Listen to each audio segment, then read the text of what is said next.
Okay, and Cue Kieran. Hello and welcome to the second episode. Oh, God's sake.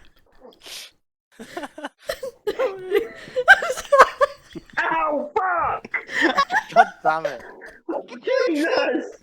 You lot are hopeless. Oh, fucking hell, James sounds like the chicken now.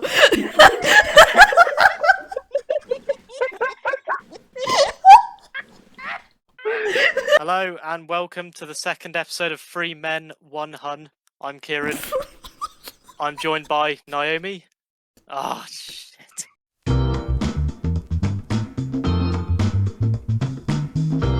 Hello and welcome to the second episode of Three Men, One Hun. We're a group of motorsport enthusiasts who love talking about all things racing. Every week on Tuesdays, we'll be releasing a video of all the previous week's racing, everything from Formula 1, MotoGP, WRC, and everything else in between. Everything on 4 or 2 wheels. I'm Kieran. I'm also joined by Naomi. Hey. James. What's up? And Rob. Fine. We're just a bunch of mother cluckers. So first off today, we're going to chat about the brand new series that kicked off this week, Extreme E, and we saw 9 teams compete in the desert in Saudi Arabia. And what do we think then, guys? What do we think of this brand new series first? So basically, I want to start this off because I've known about Extreme E since January 2019. So over 2 years ago.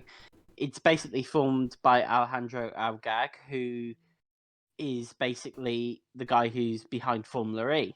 So it's related to Formula E. So this is kind of my little subject. And I think it's amazing. It's better. It's exceeded my expectations, and you got high level drivers, high level teams involved, and even despite a late format change, it was brilliant.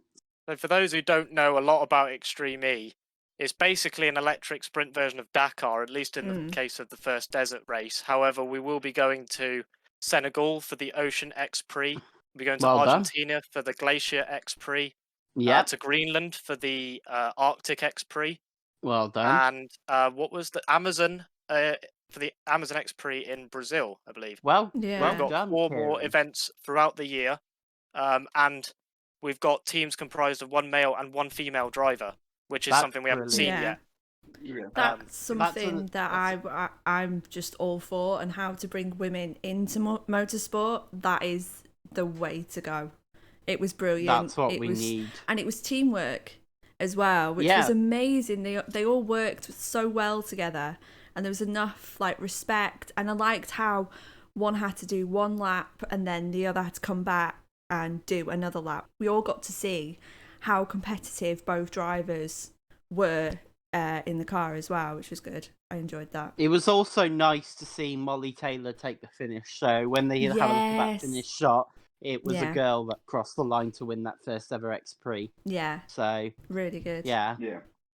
It wasn't separate like Formula 2 and Formula 1 versus W Series and giving them a separate area in which to race. It was bringing them together to compete together. It's something we don't see often enough.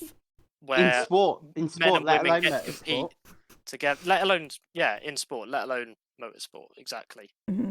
It's something we haven't seen a lot. So, and the whole push really of us going to these all over the world is this push to raise awareness of the effects of climate change on our planet.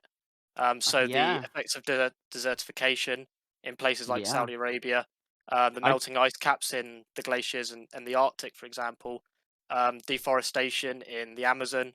So it was highlighting that and trying to be as environmentally friendly and as economical as possible in getting around and actually competing as well. So it was all electric racing, electric trucks, all standardized for all teams, so it was a fair playing field as well in that sense. They'd have manufacturer backing, but they were all able to showcase their abilities. The Odyssey 21 is a spec car for this season, and I'm hoping that in future manufacturers can can come in, and all that. But yeah, for this season, all the cars are basically the same. I think that's a good thing, to be honest. I like that it's all an even playing field, and what you see is drivers' ability. The difference between some drivers who maybe hadn't been involved in sort of rallying or Dakar. I mean, we're going to talk about Jenson Button, obviously. He's a track racer. And it was good to see. You knew he was going to be mentioned. Come on, I'm here. He was kind of the poster boy Let's face for it, it. yeah, he was the one in the middle. Yeah, he's Yeah. all over the place on the front page of the website. But I liked that because we've even had. There's one that's a bike rider. Who was it? That's the rider? I can't say her name properly, but Lana Sainz. Yeah. Sainz. Yeah, Lana Carlos Sainz's Sainz's teammate, His teammate. Yeah, she's so- on two wheels, and she managed to adapt to that Yeah. and get a really good result as well, which was really impressive. They made. Sorry to keep cutting across you. They made it to the semi-final, and if they made it. I think she and Carlos got 4th place in the end. If you think about it, Carlos doesn't have any racing experience, and Lana. I sorry if I apologize if I got your name wrong. It's new to me as well, but her first ever car race, 4th place, is not bad. Yeah, it's pretty good. Just off the podium. Well, talking about drivers that were already there, we obviously had Sebastian Loeb as well. 9-time World Rally Champion, and in my opinion, the greatest driver of all time. Yeah, he didn't do too bad. Yeah, really, did he? He had a good time. Yeah, absolutely. Third place in the final. He did have an issue. Mm-hmm. Well, him and Cristina Gutierrez in the X44 car. Yeah.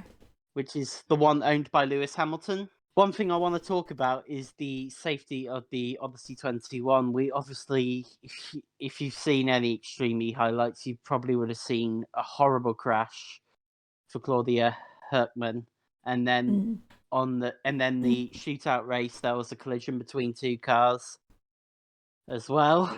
Mm-hmm. So I just want to say that it's wonderful for their first ever race that the Odyssey 21, which is the car they're using, is up to safety and protected those drivers, because it wasn't very nice. No. Yeah. It's not something you want to see at all. No. Especially with brand new vehicles that haven't actually been put through their paces yet. I'm sure they have in testing, but in race conditions, that was the first time. It reminds me of Heifeld's accident in Formula E, the first time Formula E ever had a race. That was put through the test. So there's a lot of teething problems for some of the teams as well. Like Leduc and Price had some severe issues with steering. I think there was another team who had X44 power steering failure. X44 had a X44 in the final. Jenson Button's team had to stop for a few seconds in the first. Michaela Arling Kolinski, she had to stop in the first qualifying run. So there are obviously going to be teething problems with a brand new series, but it's pretty good.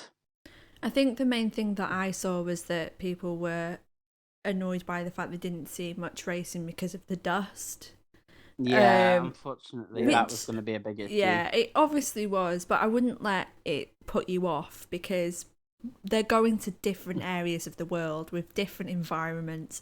It's not all going to be sand, and it will be totally different, and we'll see different drivers do better in different places. So I think it'll start to change up. I don't think we'll see, although Team Rosberg did amazingly. Well done to Johan and Molly as well, because that was a fantastic victory.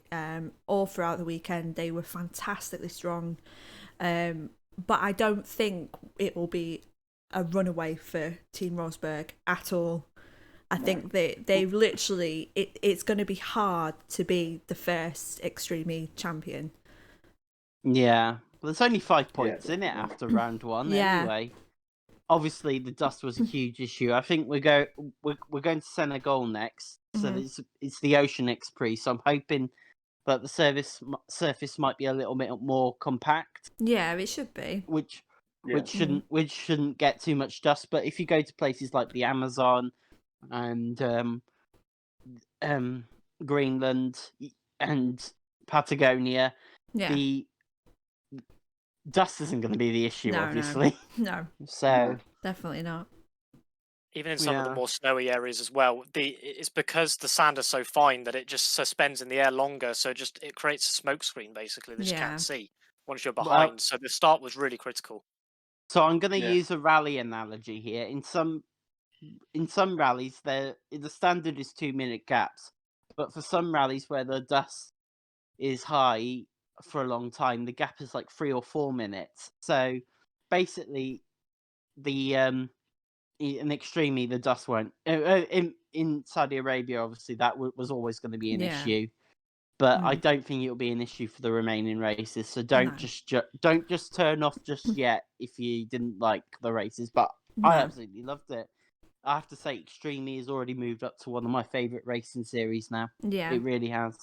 And I like how there's opportunities for everyone. You've got the shootout, crazy race, then you have the semi-finals, and the finals. I mean, Andretti, Team Andretti, managed to get through into the final and actually finish P2.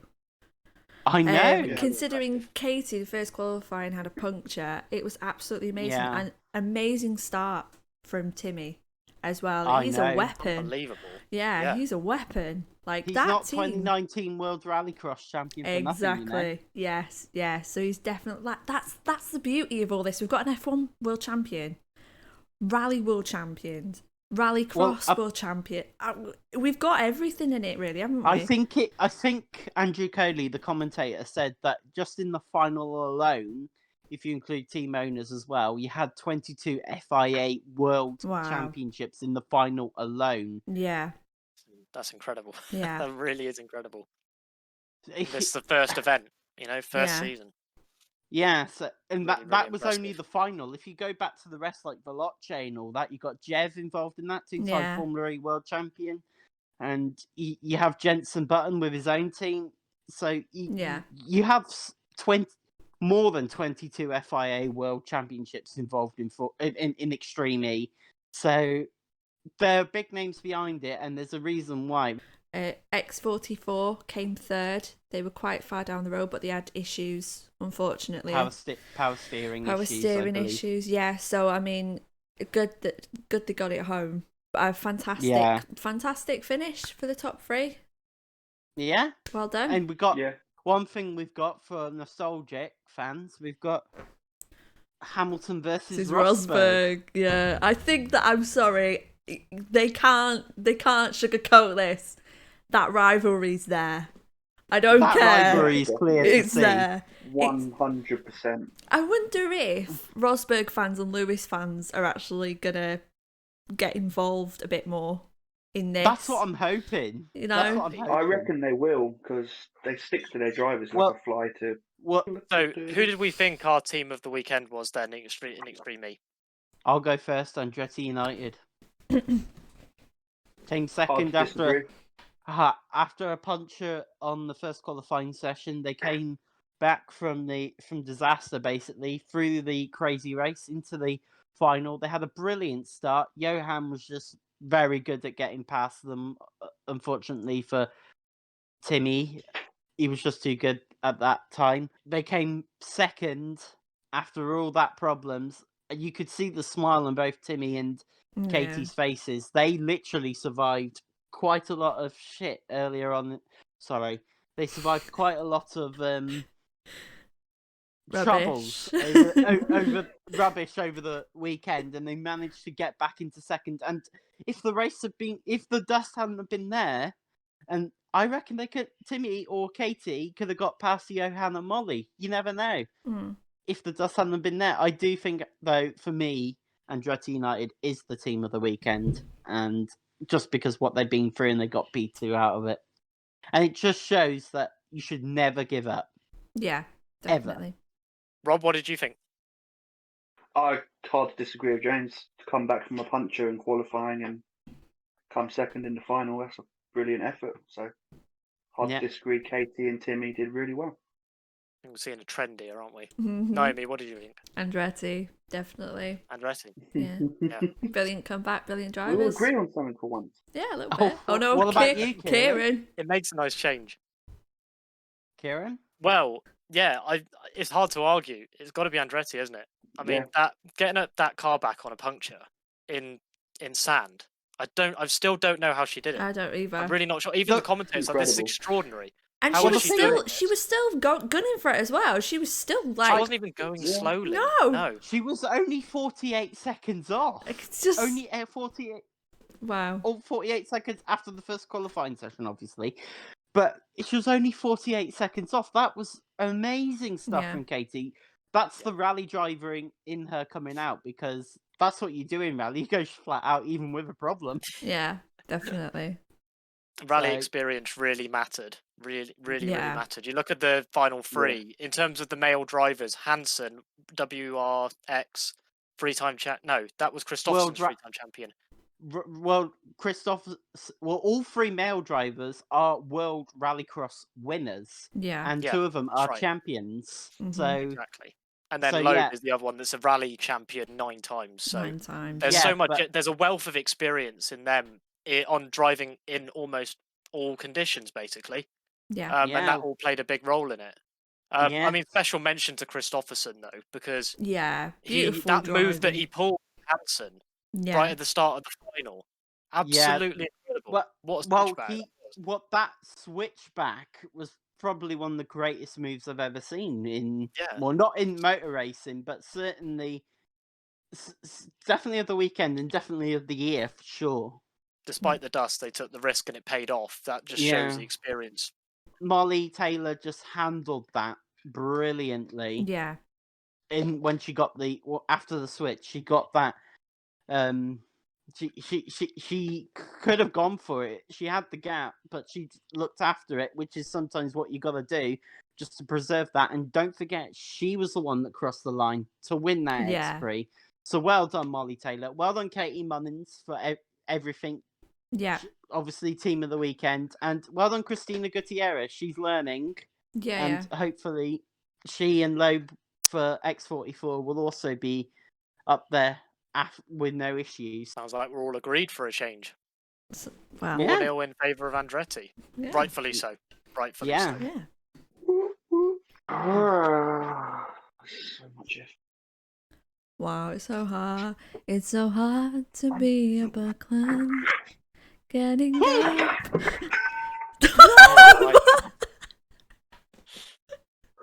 I fucked up. That's a What glass. did you do? Oh, he spilled his drink. Oh, Jesus. So now we've covered Extreme E. Let's move on to MotoGP for the second round of the championship in Qatar. And what do we think? Absolutely amazing race, in my opinion. Absolutely. Really good. The closest top 15 ever. Ducati had an amazing start. Once again. Same as last week. Well, They're the thing insane is, at the start. I know. Well, just one thing I want to say is also, it's not the factory Ducatis you're referring to. It's like the Pramac team, which is basically the AlphaTauri to the Ducati factory boys. So it's actually the junior team that are doing better than the factory team.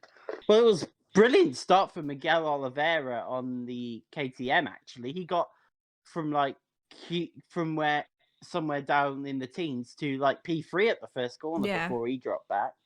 So, which at a track that doesn't suit the KTMs. Jorge Martin on his second Grand Prix, he basically put it on pole and he was led for most of that race actually. So well done to that rookie. Mm-hmm. But yeah, it wasn't quite Ducati dominated like last week. The Yamahas and the Suzukis did seem closer, and the Aprilia of Aleix Espargaro actually. They usually at the back, but he was up into fourth at one point, so that was brilliant stuff from the Aprilia boys. Yeah, Ducatis were 1, 2, 3 for at least the first few laps, and then it got a little bit closer. But it seemed like Quartararo and Vinales were actually sort of just waiting for the right moment to strike. I think the commentators were talking about the Ducatis and their tyre life, and whether that become a problem later, which it seemed to actually, because Quartararo and Vinales, Quartararo eventually being the race winner, coming back through to make up those positions and doing it really effectively. Yeah, He his can't be overtakes were amazing, especially for P1. That was an amazing move, like absolutely beautiful move. You wouldn't believe it was only his third season in MotoGP. Yeah, he looks so comfortable on the bike, and I noticed on the straight though that the Ducatis looked quicker on the straights than the Yamahas.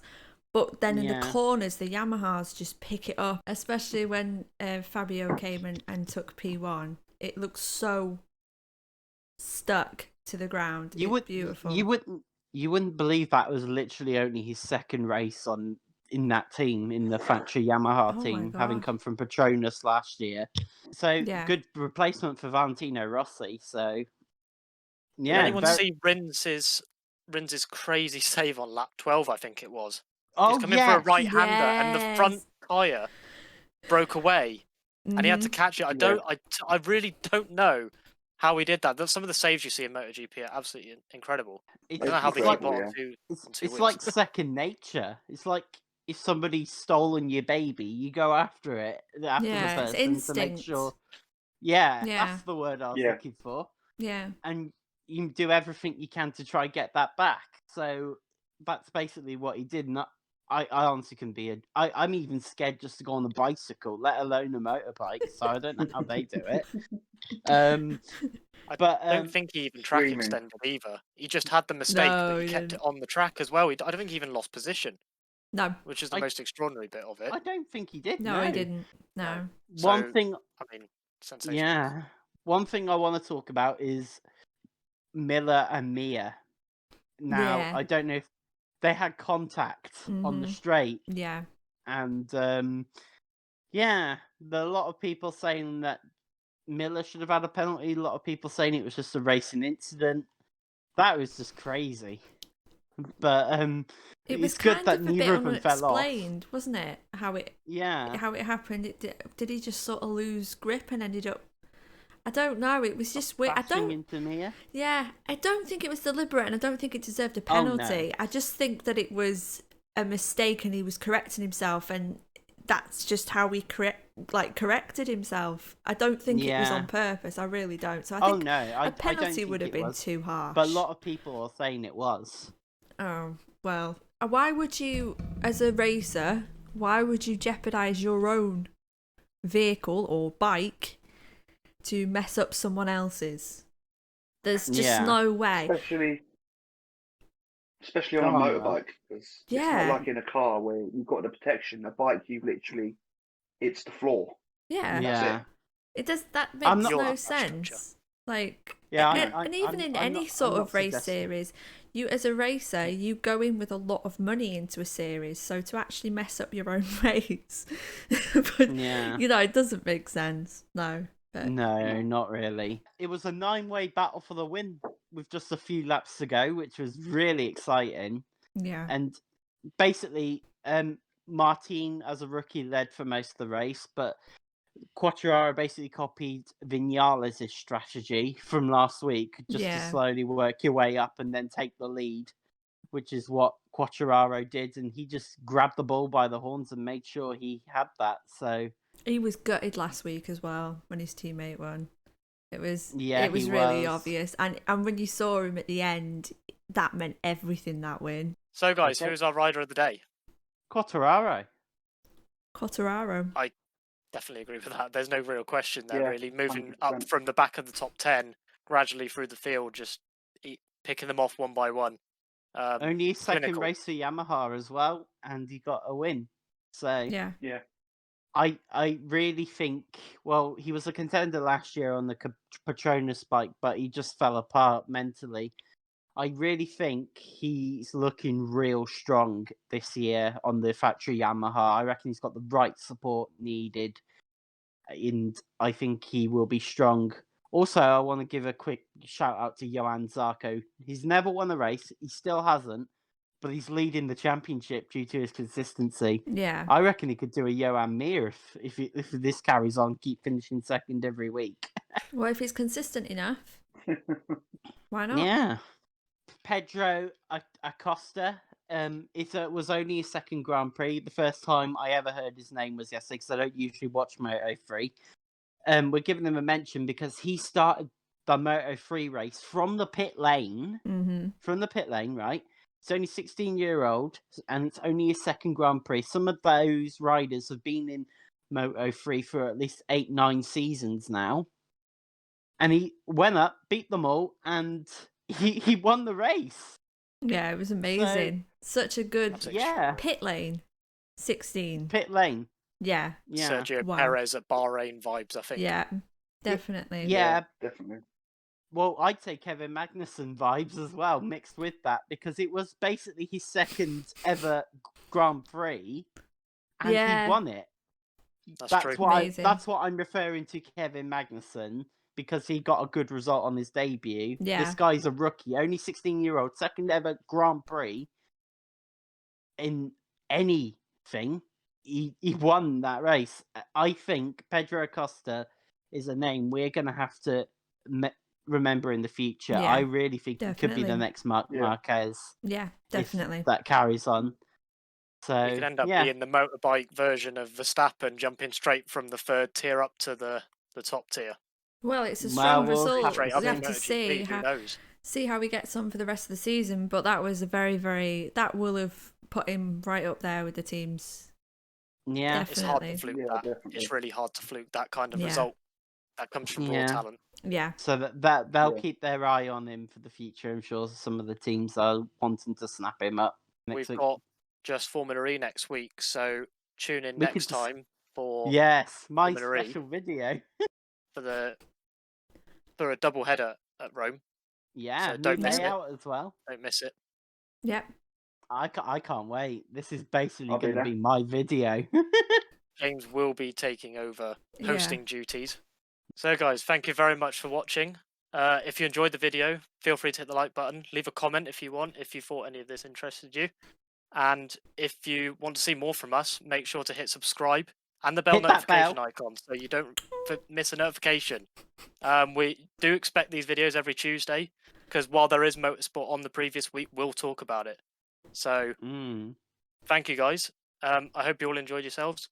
Until next time, thank you very much for watching. And goodbye. Bye. Bye.